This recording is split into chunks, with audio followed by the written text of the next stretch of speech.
Cheval! Je m'appelle Ferdinand Cheval. À cette époque, vers 1890, la vie était rude et les épidémies fréquentes. J'ai toujours eu envie de laisser quelque chose de moi sur Terre. Une trace. Un leurre. Parce que tout peut disparaître. Seule l'âme résiste au temps. Et nous ne sommes que finalement que des grands enfants qui auront besoin de rêver. Pour oublier que rien, jamais n'est acquis. Oh, j'étais pas malheureux à cette époque. Parce que j'avais des rêves plein la tête. Ça m'empêchait de penser à autre chose. Les rêves, la chasse les là. Mon petit Victor n'a vécu qu'un an sur cette planète de misère. Ah, c'était un beau bébé. Plein de vie. Ah, mais je n'oublierai jamais son sourire et ses yeux pétillants.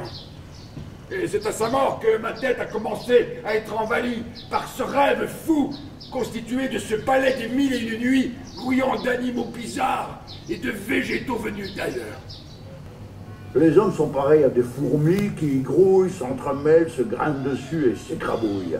Des fourmis qui, de toute façon, ne tirent aucune leçon de la vie et continuent à reproduire les mêmes conneries jusqu'au jour où la planète deviendra invivable. On avait deux magnifiques cadeaux, la nature et l'amour. Et qu'est-ce que nous, crétins d'humains, en faisons? Du gâchis. J'ai appris la mort de ma petite Alice. Elle allait avoir 15 ans.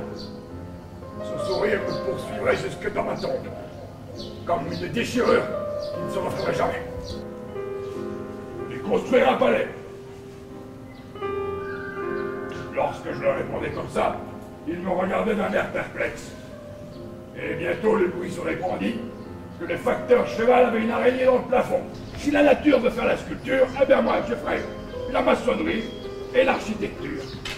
J'ai peur de décevoir aussi. Parce que ça, un bon nombre de visiteurs étrangers et de journalistes avaient apprécié mon palais, mais les gens du village trouvaient ça inculte et prétentieux. Et tout ce que je voulais, moi, c'est leur montrer à tous qu'il existait un autre monde possible. Et que réaliser un rêve, eh bien, permet de traverser les pires chagrins de la vie.